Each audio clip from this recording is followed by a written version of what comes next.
endometriose, que é uma doença que acomete cerca de 1 a cada 10 mulheres. Pensa só, muitas mulheres sofrendo com isso. O que equivale a cerca de 200 milhões de meninas e mulheres no mundo. No Brasil, estimamos que cerca de 7 milhões de mulheres têm endometriose. É muita mulher sofrendo com isso. O aumento da consciência e informação sobre a doença é fundamental para reduzir um sofrimento que pode durar aí, anos e anos. Por isso que a gente vai receber aqui hoje o médico ginecologista do Hospital Vera Cruz, o Dr. Dorival Gomide. Tudo bom, doutor? Boa tarde, Jéssica. Boa tarde, tudo bem? boa Prazer tarde. estar aqui. Seja muito bem-vindo ao nosso programa. Obrigado. Falar sobre essa doença tão frequente, né, Jéssica? Você mesmo disse aí, 1 em cada 10 mulheres tem endometriose. Não, cerca de 7 milhões de mulheres no Brasil. Né? E sofrem muito, assim, porque é uma dor, acredito eu, muito grande. Mas a gente vai falando sobre isso. Sim. Porque antes de eu entender melhor se dói e tudo mais, o que é endometriose, doutor? Para mulheres que ainda não sofreram, já ficarem antenadas. Jéssica, do ponto de vista técnico, a endometriose é considerada quando você tem o tecido endometrial, que é aquele tecido que reveste a parte interna do útero, então é aquele tecido que cresce todo mês na expectativa da mulher engravidar. Né? Esse tecido ele sai do útero, a principal teoria é que você tem essa menstruação através das trompas, ou seja, esse endométrio atinge a cavidade pélvica, abdominal, em situações até mais distantes, como tórax, enfim. E ele começa a crescer fora do útero. Então esse tecido endometrial ele começa a crescer ali principalmente na pelve, em volta do útero. Em situações esse tecido pode comprometer os órgãos que estão ali em volta, como o intestino, como a bexiga, né? Isso tecnicamente, né? Mas só de falar... Então, mas é que assim, é o que eu falo. Dá uma dor. Isso é tecnicamente, mas na verdade endometriose, Jéssica, é aquela menina que às vezes quando começa a menstruar já tem uma cólica, é aquela mulher que falta do trabalho por dor, é aquela mulher que todo mês tem que ir às vezes no pronto-socorro por dor, né? Então esses já seriam sintomas. Os sintomas. Endometriose é isso, é aquela mulher que se acostuma a viver com dor. E não existe dor normal, né, Jéssica? Não dá pra... Eu conheci inclusive durante minha vida aí muitas mulheres que sofriam muito mais do que eu, que iam parar no pronto-socorro, que não iam para a escola, que não iam para a faculdade, que não iam trabalhar, porque não dava, era muita dor. E aí, esse é um dos sintomas, tem mais sintomas para você já ir? Eu acho que... Na verdade, é assim, né? A principal sintoma é a cólica menstrual, principalmente incapacitante. Esse é o sintoma que mais chama atenção. E esse é o grande desafio, por quê? Ainda existe o conceito de que essa cólica é normal, que é assim mesmo, que faz parte da vida, né, da mulher ter dor. E aí a importância de temas, a gente trazer esse tema sempre frequentemente, por quê? Para trazer luz de que não é normal, né? Além da cólica menstrual, principalmente forte, dor fora do período menstrual na pelve, dor na relação sexual, principalmente durante a relação mais profunda, né? Muitas mulheres às vezes não conseguem ter relação com o parceiro, né? Então existem mulheres que até quando vão no meu consultório falam, doutor, eu já perdi 2, 3 relacionamentos porque achavam que tinha alguma coisa errada e os exames não mostravam, ninguém acreditava que aquilo era o que eu tinha um problema, porque muitas vezes o exame não detectava a doença, né? Então dor na relação sexual não é normal, né? E o outro sintoma principal é a infertilidade, então a mulher que acaba tendo a dificuldade para engravidar, né? A história da mulher com endometriose, Jéssica, geralmente é aquela menina que quando começa a menstruar já tem uma menstruação diferente. Um fluxo muito grande também? Fluxo aumentado, dor, cólica, falta aula, muitas vezes até procuram um atendimento, mas existe aquele conceito, não é nada, vamos fazer o seguinte, vamos entrar com um anticoncepcional. E o anticoncepcional, a gente tem que lembrar que ele é positivo, ele é muito importante, ele tem um papel importante, mas ele não está tratando a endometriose. Então, muitas vezes o anticoncepcional ele faz o quê? Ele mascara o sintoma.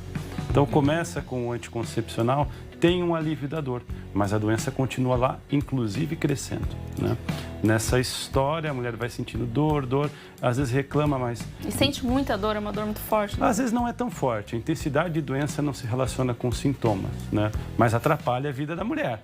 É um sintoma que está ali presente. Porém, muitas vezes na rotina, não é realizado um exame direcionado.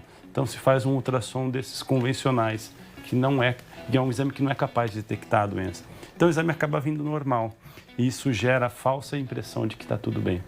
Mas tem alguma idade, então? Porque se você começa a sentir já menina... Sim. Assim, não tem uma idade Ele do já diagnóstico, aparece, mas a principal idade que a gente faz esse diagnóstico é entre os 28 e 30 anos. E por que 28 e 30 anos? Porque baseado nesses exames que não são direcionados, muitas vezes você não faz esse diagnóstico e a doença vai progredindo. 28, 30 anos, o que acontece? Geralmente é nesta idade que hoje em dia a maioria das mulheres começam a pensar em ter filho. Então é a hora que ela para com o anticoncepcional para tentar engravidar e a hora que ela faz essa interrupção, muitas vezes ela tem uma piora desses sintomas, né? E associada à piora dos sintomas, ela muitas vezes não vai conseguir engravidar espontaneamente. Ou seja, ela acaba diagnosticando a doença no momento onde aquela doença já comprometeu a fertilidade da mulher. Então, é um diagnóstico tardio. Ela vai provavelmente precisar de algum auxílio médico, em 40% das vezes, para conseguir engravidar. E como que é feito esse diagnóstico? Bom, primeiro... Está sentindo dor e já está achando um pouco estranho? Acreditar que não existe dor normal, né? Então, eu falo que o primeiro passo é a gente escutar o paciente falar, você tem cólica, você tem dor, vamos investigar isso. Muitas vezes no exame clínico, principalmente no exame clínico ginecológico direcionado, às vezes a gente consegue detectar alguma lesão de endometriose. Porém, muitas vezes não é possível e a gente vai precisar de um exame de imagem mais específico. O Brasil, Jéssica, é considerado o país número 1 no diagnóstico da endometriose. Olha só, que bom, né? Nós temos os melhores radiologistas para esse diagnóstico. Porém, precisa ser um médico que se dedica a realizar esse tipo de exame. Um médico que se dedique à endometriose para fazer a parte de imagem. E aí você vai dirigir o seu paciente para um exame ou de ressonância ou um ultrassom para mapeamento, que é um exame que foi inclusive descrito por um brasileiro, né? O ultrassom para mapeamento. E aí, a partir daí, você vai começar a localizar esses focos. Então, tem que ser, assim, um ginecologista realmente focado na endometriose.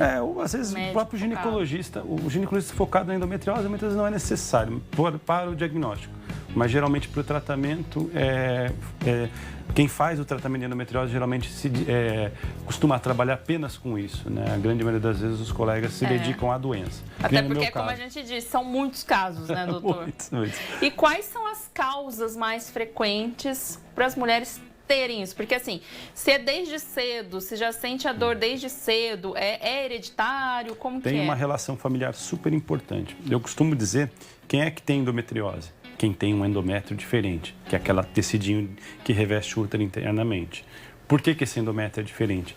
Porque ele consegue ficar fora do útero e crescer fora do útero como se ele estivesse lá dentro. Então, esse tecido endometrial, ele consegue permanecer ali.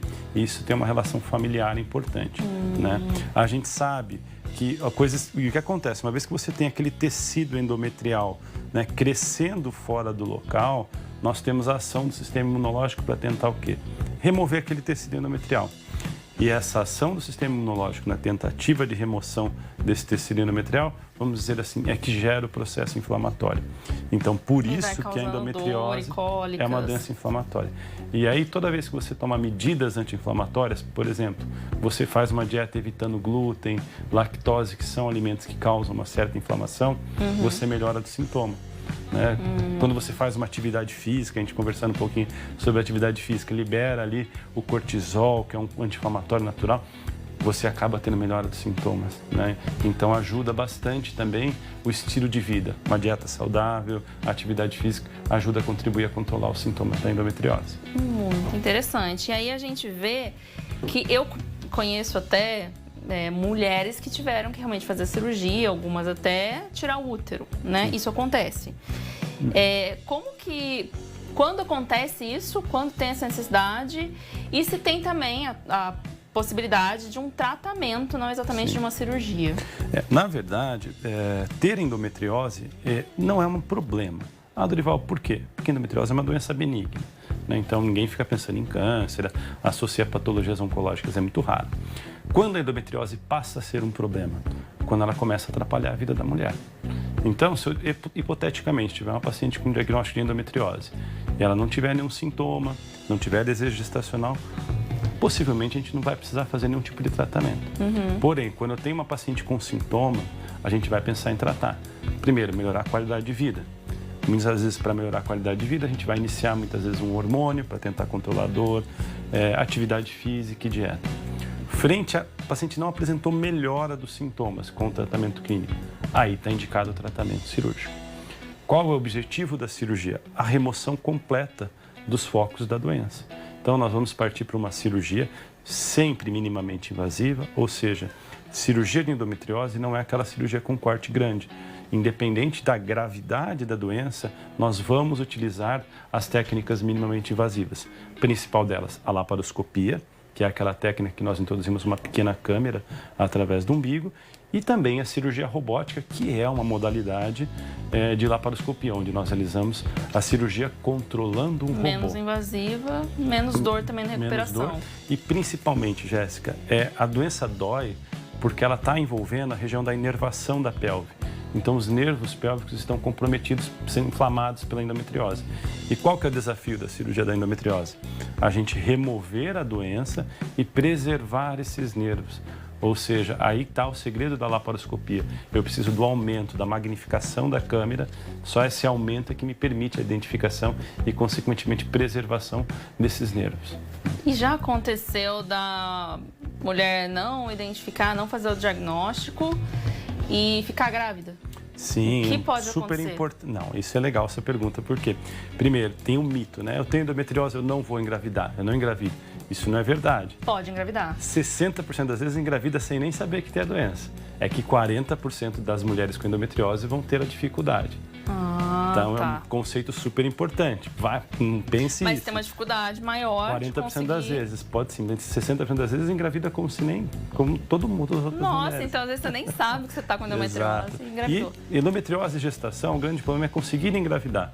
Mas depois que gestou, a endometriose ela não é comprovadamente um problema durante a gestação. Isso que eu ia perguntar. E a outra pergunta, Dorival, engravidar trata a endometriose, que é um outro mito que a gente ouve, também não trata. A doença ela fica quietinha ali durante o período gestacional, mas após a gestação, quando a mulher volta a produzir os hormônios normais pelos ovários, você vai voltar a ter, sim, provavelmente o sintoma da doença. Então, também não trata. Entendi. Mas a mulher consegue desenvolver a gestação normalmente. Ela não atrapalha. E de repente ela pode, na cirurgia, já não pode? Não pode. O ideal é você fazer uma cirurgia planejada. Até porque na cesárea, você vai fazer uma cirurgia tradicional, então você não vai identificar tão bem esses focos, como eu disse, né, pela essa questão da inervação. E principalmente, a cesárea é um momento único, né? É o parto, o foco ali é o conjunto mãe e filho, né? Não dá pra gente ficar... E você também talvez não vai conseguir localizar todas essas lesões. Então, o ideal é deixar para um segundo momento e não na cesárea. Interessante. Doutora, a gente também abre espaço, né, para você de casa participar, mandar pergunta pra gente. E a gente tá com 3 perguntas aqui. Vamos ver uma delas? Vamos lá. Tá aqui no nosso... Já tá pronto? Enfim, mas você também de casa, enquanto a gente coloca ali, vai mandando, tá? Coloca o telefone aí pra gente, por favor. Você pode mandar a sua pergunta. Ana Paula de Campinas. É verdade que a alimentação influencia? Já ouvi dizer que evitar leite e glúten pode melhorar a endometriose, que é o que o senhor falou. Isso justamente. Na verdade, influencia sim, porque os alimentos inflamatórios estimulam a alimentação e tanto o glúten quanto a lactose, foi até o exemplo que eu utilizei. O açúcar também? O açúcar é menos, né? O ideal é sempre, no contexto do tratamento da endometriose, quando necessário, a gente ter uma nutricionista. Uma nutricionista especializada na área de feminina, endometriose. Existe nutricionistas que se dedicam a essa área, né? Então, a gente já direciona e ela já orienta muito essa dieta, mas sim, influencia sim. Interessante. Vamos ver. Luciana, vamos ver, dica 2. É verdade que quem tem endometriose precisa tomar injeção na barriga? É verdade? Não é verdade. O que acontece existe uma medicação que já foi muito utilizada no passado, ela se chama Zoladex, e ela é aplicada na barriga. Mas essa medicação, primeiro, ela não trata a endometriose, né? Então ela não serve, ela já foi utilizada, mas ela causa uma menopausa temporária, né? Então existiam situações onde era utilizada, né? Mas hoje em dia a gente não utiliza mais com frequência, é muito raro indicar essa medicação. Mas ela tinha bons resultados ou também não? Não se mostrou. Infelizmente, Jéssica, quando a gente fala de tratamento, a princípio a gente só tem um, que é a cirurgia. tanto medicação quanto controlam os sintomas. Mas se eu preciso de um tratamento, infelizmente a gente vai ter que partir para a cirurgia para remover essa endometriose. E já aconteceu de ter que remover tudo? Primeiro, é uma questão importante, né? Tem muita gente que fala, Dorival, vou tirar o útero para tratar a endometriose. Isso não é verdade, porque a doença está fora do útero, né? Então é lógico, uma paciente que já tem prole constituída, que já tem todos os filhos, não deseja mais engravidar, é dali que vem o problema. A retirada do útero, sim, pode estar no papel, mas é importante que não adianta tirar o útero e deixar as lesões de endometriose em volta. Ah, tá. Então é isso que é importante, né? Você avaliar muito bem o que você vai tirar. E aí vem a importância do exame de imagem, porque é ele que direciona o cirurgião para saber o que ele vai realizar de cirurgia. Porque às vezes a paciente tem uma endometriose no intestino, um exemplo. Ela vai precisar operar o intestino. Então aí vem aquele que a gente chama de conceito de uma abordagem multidisciplinar. Então eu vou precisar de um cirurgião do aparelho digestivo na hora da cirurgia para poder remover a doença do intestino. Vai né? É mais complicado, né? É mais complicado, então você tem que estar preparado, não dá para você descobrir no ato cirúrgico. E é importante isso porque operar a endometriose, o ideal é que seja uma única cirurgia. Né? Existe muito conceito de que múltiplas pacientes com várias cirurgias de endometriose, isso não é o adequado. O ideal é que um planejamento muito bem feito através dos exames, e isso permite o quê? Que a equipe esteja preparada para resolver toda a endometriose que está naquela paciente. Tem que fazer muitos exames. E aí a gente tem mais uma que é da Ellen, de Campinas. Mesmo quando opera, é possível que a endometriose volte? É disso que a gente estava conversando. conversando. Falou. Existe, lógico, quando a gente faz a cirurgia, o médico ele não muda a genética da paciente. Ou seja, a cirurgia, se ela continuar menstruando, o endométrio dela tem essa capacidade de aderir aos órgãos ali em volta e crescer. Porém, a partir do momento que você faz uma cirurgia planejada, né, já sabendo o que a paciente tem, né, e consegue remover todos esses focos, e com isso depois você entra com bloqueio hormonal enquanto ela não quiser engravidar, não é para voltar, né? Aí vem muito a questão que a gente discute muito hoje em dia, né? A importância de uma equipe experiente, que já está acostumada a lidar com a doença há muito tempo, né? Isso comprovadamente muda muito o resultado final da cirurgia. Foi o que a gente viu muito com a Anitta, né? Com a uma Anitta. cantora famosa que falou muito sobre a endometriose e que ela relatou muita dor, que ela sentia muita dor e que ela não conseguia achar nunca ela resultado. Foi muito importante, né? Enfim, porque ela trouxe luz à doença, né? E aí a gente vê, tem cura? Então, a gente tem controle. Depois que você remove todos os focos e bloqueia a menstruação, né, dificilmente a paciente vai ter algum sintoma. É muito gostoso para quem trabalha com endometriose você poder acompanhar toda a transformação da paciente, né? Faz 15 anos que eu trabalho com a doença avançada. Nossa equipe se propôs muito, já né? chega no auge. E geralmente são pacientes que já têm algumas cirurgias pregressas, então já chegam cirurgias muito complexas. E toda vez que terça-feira é o dia que a gente elegeu para fazer os casos mais complexos, né? E toda quarta, quando você vai passar a visita, a paciente já sabe que ela está diferente, porque é uma dor lombar que ela tinha, que ela não tem mais. Muitas vezes ela dor para urinar, dor para evacuar, ela sabe que está diferente. Então, porque você descomprime a inervação da pelve. Sim. É muito impactante. E quando depois você tem a gestação, é mais ainda, né? Para as pacientes que muitas vezes ficaram anos tentando engravidar e após uma cirurgia resolutiva conseguem uma gestação. É muito gostoso poder acompanhar isso, mudar, né? a vida de muitas mulheres, né? Isso que o senhor faz, né, doutor? Então, quero te agradecer, primeiramente, pelo seu serviço com a sociedade, que é realmente incrível.